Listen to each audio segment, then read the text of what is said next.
For the next episode of Children of Heroes, we headed about 2 hours south from London to a lovely town of Lewes, where we visited Mrs Denise L Mellion, daughter of leading aircraftman Hugo Mellion. Thank you for participating in our project Children of Heroes. Your father served in the Royal Air Force during the Second World War as the radio control for Czechoslovak bomber squadron. Could you tell us more about him? One thing that I wanted to say in the beginning, my father was always telling me I wasn't a hero. I was there to support others, or to, you know, if I was a hero, he said, I wouldn't be around now. And he decided to leave school and work for the Baťa company at the age of 16. What brought him to this decision?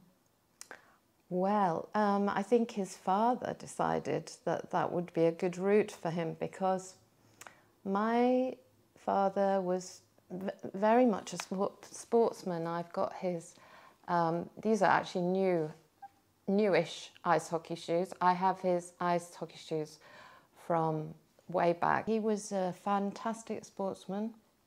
That was his first love, and I think if he had been around now, born now, he would have been a professional sportsman. But I think for his father, he was very disappointed that my father wasn't more academic, and my dad would bring back very bad reports from school, and one time he put his football kit, my father's football kit, in the oven. What was his favourite sport? My father was great in football, in ice hockey, and in rapid water canoeing. My grandpa decided that my father should go to a business type school. It was already business orientated, because he wanted to be able to hand over the business to the eldest son. I would love for my father to speak about barter using his own words. I was 16 when I finished it, and from there I went to barter. It was lean. To barter? Yeah. To work there? Yeah, to work, but also go to school. But it was very hard, and I cried how hard it was, but I wouldn't let my parents know, because we had to work all day and go to school at night and all day Saturday. So how far away? Except if you were good at sport, you got Saturday afternoon off. Yeah. And we were so tired, the young boys, you know, 16, 18 years old. The workmen had pity on us. So these workmen put us in these lockers, and we slept standing up in the lockers. They locked us in. As you said, sport was an important part of your father's life, and in fact he was a member of the Czechoslovak delegation at the 1948 Olympic Games in London, which he used as a way to immigrate back to the UK. Is that correct? That is absolutely correct. That was his road to freedom. Between 45 and 48, he went back to Prague to take over the business again, which had sort of gone into ruins during the war. So he'd lost his father and his family. So he went back to his business, and he borrowed some money from a banker who just happened to be involved with sport. This is in 1948. He was at the Winter Olympics, and this was in St. Moritz. And during this trip, he was exactly when the communists took over the business. And then the same man was the one who said to my father, we need somebody to take the rowing team to Henley. When he came back to the UK, he settled in Stockton Heath. He was just working in a pub in Warrington, and one day a colonel came in, an American, in an American uniform, and my father was very interested. What was there an American in the pub? And so he got chatting to them. He heard that there was going to be this Berlin airlift, and they were reopening Burton Wood, one of the places he was stationed when he was in the RAF. So that's how he got involved. But he needed to become a British citizen in order to do that job, and I have his certification of naturalisation here. Once he got this, he could start this job in Burton Wood, and they were taking all the food and goods into the divided Berlin. This job at Burton Wood led on to lots of sales jobs with Americans. So he was selling Budweiser beer, and then he got the job which he basically stayed in for 25 years at Rockingham Poultry, selling chickens. This is a picture of my father with his Rockingham shirt on, and my mother. And my father was selling thousands and thousands of chickens in Europe to the American bases. And he was known as the Chicken Man. You know, he was fun, and people loved him, and they bought a lot of chickens from him. In 1996, your father was helping Czech fans during Euro Championship. That's right. When he retired, so he didn't ever retire, really. He was doing lots of different jobs, including pretty much translating for the police 3 times a week from Czech into English. And this Euro 96 was definitely one of the most exciting jobs he had. And this, I kept his official visitor badge. He was making all the announcements. Of course, he was really delighted because he got to see all the matches. Yeah, he was translating for the Czech matches. He was in a royal box, so he was very delighted with all this. Yeah. Just when after the wall came down and he went back into Prague, he brought back a costume, and I thought, this is strange. Why would you bring back a costume for me? And I thought, what am I going to do with this costume? And then I thought, well, if I get married, I will get married in this costume. And I was very proud to wear it on my wedding day. In 2011, your father gave a speech at the University of Defense in Brno that they even named a trainee air squadron after him. He stepped in for someone else who wasn't feeling so well that day, and he really gave this passionate speech about the experience of war and not to glorify war, and that really, if anyone says they weren't frightened, it was a lie, because no matter whether you were flying or whether you were on the ground like he was, or you were a doctor, or whatever your role was in the war, it was a frightening experience. So he talked about that. But I think also what was very inspirational was his almost like this importance of freedom and why they were fighting. He believed that they'd brought peace to Europe, so it's very sad that this isn't the case right now.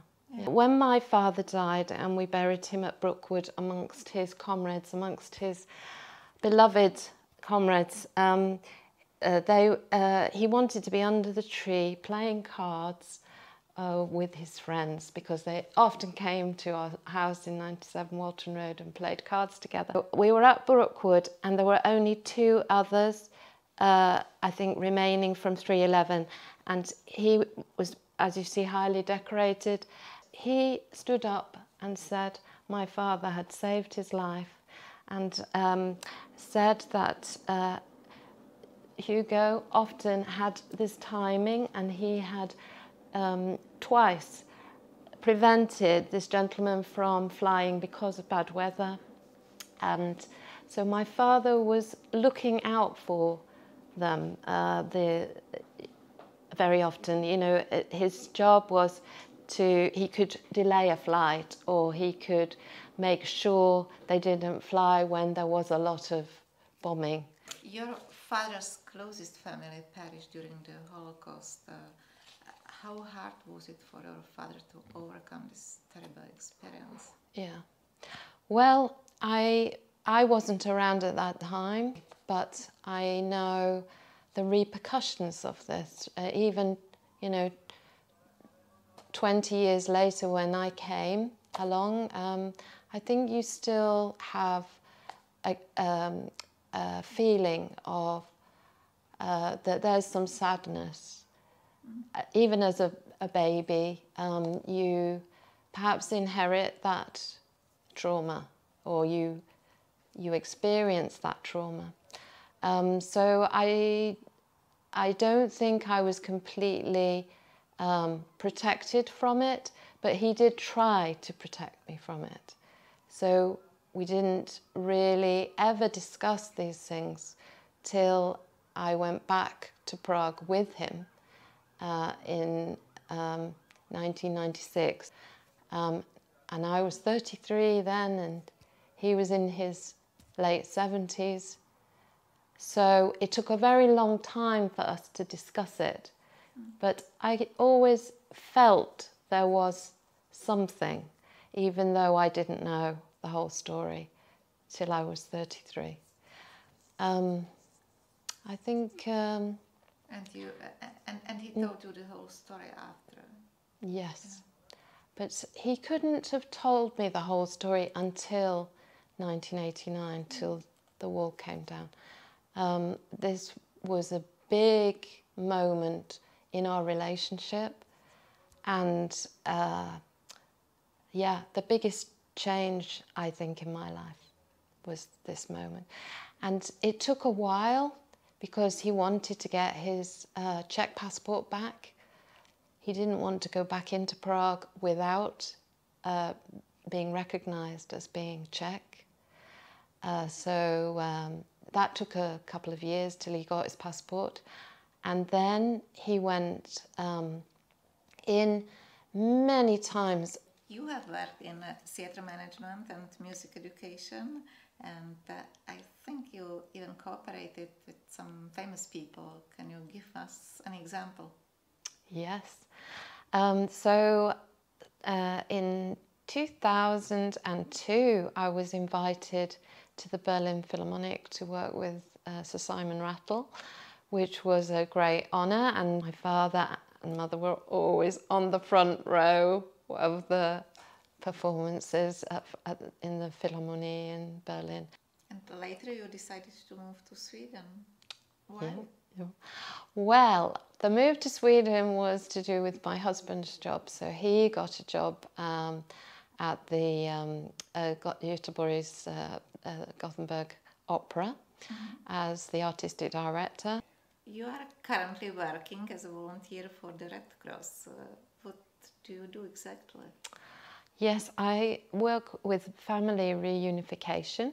I am tracing families who have been split up on their journey to the UK, or are searching for family once they arrive here, or they could be wanting to reconnect with a family member in another country or back at home, finding out if their families survived.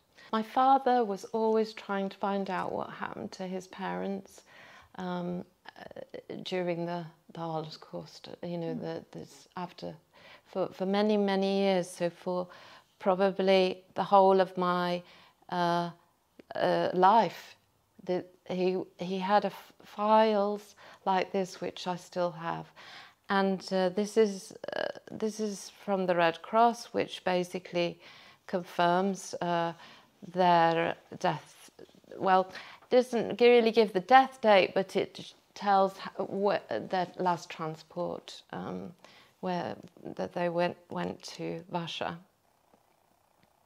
So this connection with the Red Cross, I think, is in my blood. So I feel a very strong urge to work for this organisation. Even though my father didn't really get a complete conclusion to what happened, it was, I think, enough. And it's quite interesting that on this file that I have of all the correspondence, he has a sticker and it says, "Enough is enough."